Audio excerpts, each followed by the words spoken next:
Hey folks, today I wanted to do a video that's a little bit different than what I've been doing in the streak so far.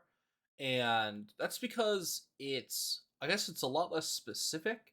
And I'm not even sure what I'm going to title this video in the end. But basically, what I want to talk about today is how the debate format you're doing and the level you're doing it at, so high school versus college, etc., dictates a lot about what you need to do to get better at that debate format, or at a minimum, it dictates what your action should be if your goal is to get better. So, what do I mean by this? Let's start by talking about college policy debate and college Lincoln Douglas debate and some things that we know about those two formats, and then we'll compare them to other formats in high school and stuff. So, college policy debate is 2-on-2. It is evidentiary, obviously, and it's the same topic the entire year. Whereas college LD is evidentiary debate. It's one-on-one with much less time total to speak, and it also has just one topic the entire year. And essentially, the differences between college policy and college LD, because they're both policy style debates, comes down to one of them is one on one, and one of them has much more time to develop arguments because it's 2-on-2 and there's more speeches that are longer, etc., etc. And what I'm trying to get at here is if you want to be better at LD, the things you would do in theory, or the things you need to prioritize and the actions you need to take, are different than those of if you're in policy debate, potentially. So, for example, if you're in LD debate and you're not that good of a debater, right? Let's say you're not the fastest spreader, you're not the most technical debater, you're not very good at explaining things. Hopefully, not all of these things, but just some of them, some combination of them, maybe you're kind of like just out of luck because it's just you. It's just you versus some other debater. So if they are better than you, you're in a lot of trouble. And the only real way that you can overcome them in theory is through having a better strategy, right? Because maybe you're not as fast or as technical as whatever, but you have better blocks or you have a better case or you're just more prepared than them. Effectively, you'd have to like outwork the other people, out prep the other people to have any meaningful chance of winning. But when you're in a partner style of debate, like policy or even parliamentary debate, potentially, uh, being the worst person in the round is no longer necessarily a death sentence because if your partner's really good, then you could be really successful. And this is kind of what it was like for me, basically junior year, where there were a lot of these rounds where Dallas was clearly the best debater, and I was probably one of the bottom two debaters in the round, if not the worst debater in the round, right? Because I was still kind of coming up with my skills and only been at Pacific for a little while. But I knew parliamentary debate was a partnered format right from the start. And I had told Dallas, and I think I've said this elsewhere in Proteus videos, but basically, when I wanted to be partners with Dallas, I had this whole pitch to her.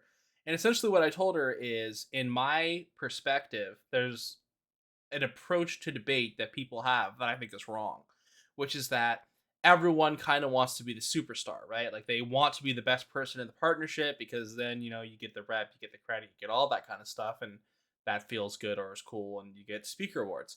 But I was approaching it from the perspective of if you have a superstar on your team, then what you need the other person to be is good enough skill wise, but crucially, a role player, right? You need someone who can set up the superstar, who makes sure that the superstar gets to be in their wheelhouse and doing the things they want to do in order to be successful. And so my first year, that was very much my approach. I was just like, okay, I literally asked her like, what areas of the world do I need to know about? What skill set do I need to develop, et cetera, because it wasn't likely I was going to be able to get as good as her in a short time period, but it was likely that I could cultivate the skill set, the knowledge base necessary to set her up for success. And my broader point here being that I didn't actually have to get faster our junior year or any of those things really to be successful with Dallas. I just had to make sure I set her up in an effective manner, right? I had to make sure her MG was as easy as possible. So we'd read a lot of more preempts in the PMC, the first affirmative speech, so that her speech, she could go quicker, right? Or maybe I'd even read Kondo out of the 1AC, or like whatever A2K stuff she wanted out of the 1AC, because whatever, I don't care about the time in the 1AC. I'm just gonna finish my speech. 1AC, PMC, same speech, first affirmative speech, and parley. Anyway, and all I'm trying to say there is that the difference between policy and parley and LD is evident in that sense, because you have a partner to rely on, and so one of you can cultivate a certain strength to make up for your weaknesses, and so on and so forth.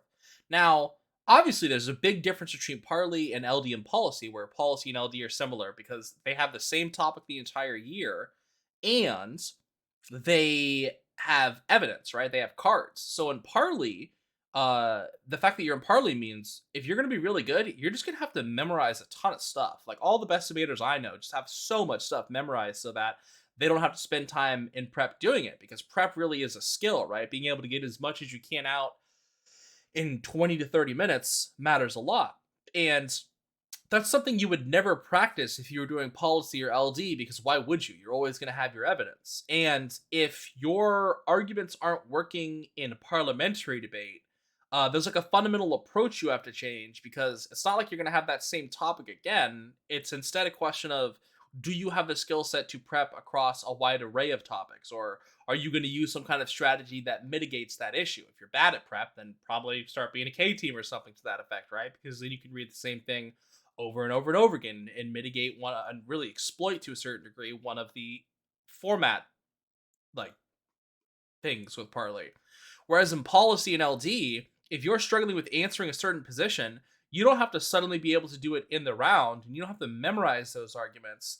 You could just write blocks, right? Like you could just write blocks because you know it's going to be the same like topic the entire year. Now, maybe it's not the same app, maybe it's not the same disads, etc., but you can write stuff that you know will be there for you. And so the question becomes, how good are you at using your time outside of rounds as opposed to inside of rounds? So that's really the big dichotomy between parley as an extemporaneous debate format and evidentiary formats. Because it's like, yeah, I mean, you can memorize a lot, but there's going to be something that comes up in a parley round that you've never heard and that you don't have memorized, and you're going to have to address it, and you're not going to be able to look through the Dropbox and just like deal with it. The next thing is, let's forget about college debate for a second. Even high school LD versus college LD. Well, there's big format differences, because one of them is policy debate always, and one of them is ostensibly value debate, but sometimes policy debate, which means you have to be able to operate within both worlds. And similarly, one of them has the topic change every month or every 2 months, and one of them has the same topic the entire year. And when you're doing like college policy or college LD, and a judge gives you feedback in a tournament about your case and says like, hey, your impact calculus block is bad, or your approach to answering the K here isn't good, or I didn't like that block you read here, and so on and so forth, you have an incentive to change that, or to have alternative versions at a minimum, or to be ready to do something different at the next tournament or the next time you see that judge.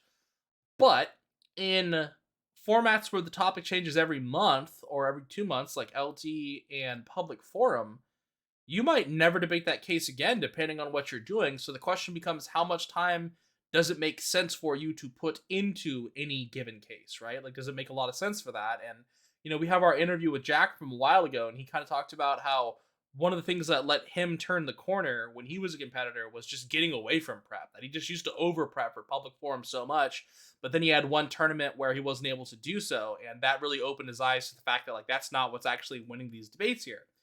And so the broader point is just that the format you're in and the rule set for that format are going to guide how you should think about practicing. In every format of debate, being a more clear speaker, potentially a faster speaker, obviously outside of like lay judges, um, doing drills, things of that nature, knowing about the world, all of those are always going to be pretty good. But this is really a focus on how does the format you're in, the rule sets around it, whether it's one person, two person, same topic all year, evidence, no evidence, inform the kinds of things you can improve on. And I think this is definitely something that most people don't think about. It's definitely something that I was conscious of, because when I was at Pacific, we were doing LD and we were doing Parley, and I ended up being, I would say excellent at one of them and very good at the other, and I probably could have been excellent at both. But I noticed differences really quickly because I got to a point in Parley where I was, again, like an excellent debater and elite, so to speak. And the one issue I was having is that, there was so much to memorize or to prep, and I had carpal tunnel and all this stuff, and that was the challenge, right? But I found an LD that I'm like, oh wow, I'm really good at dealing with these problems and impact calculus and making decisions and picking all of these things. In this format, I get to just prep all of my answers ahead of time, and because I'm such a workhorse, like I just write, hundreds and hundreds of blocks and all of these arguments, and I like block debating a lot and like thinking about my own personal blocks. So LD for me made a ton of sense, and I was successful at the tournaments I did go to. Again, I didn't go to any like big national circuit stuff, but frankly, I think I would have done pretty good. I don't know if I would have been like the goat or anything, but I liked it a lot. And so all I'm trying to say is that yes, you need to constantly be reflective of your weaknesses, of your strengths. You need to take on the criticism of individuals and think about it. But you can't act on every little bit of feedback that you get, and you can't act on every ballot and every decision that you get. And so, potentially, the filter you should consider when you're going through the process of making decisions for how you're going to improve at debate is, what does my format reward, or what limitations are imposed on me by my format and the rule set surrounding it that I can take advantage of, given that I'm aware of those things. Um, I think it was Joe DiMaggio who once said, "Holy shit, 55 in a row, streaks alive."